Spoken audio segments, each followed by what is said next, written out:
ఆ పక్కనున్న వ్యక్తులకి అడిగారంట, అయ్యా తలదాసుకోవడానికి స్థలం ఇస్తారా? లేదు, స్థలం అనేది ఏమి లేదు, పో అంటే ఎక్కడికి వెళ్ళారు? పశువుల పాటలోకి వెళ్ళారు.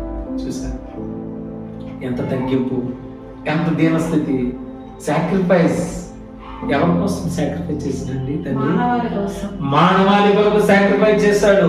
అయితే అలాంటి వ్యక్తిని మనం అనుసరిస్తున్నటువంటి మనం ఏం చేయలేక మన జీవితంలో కూడా కొన్ని సాక్రిఫైజెస్ చేయాలి.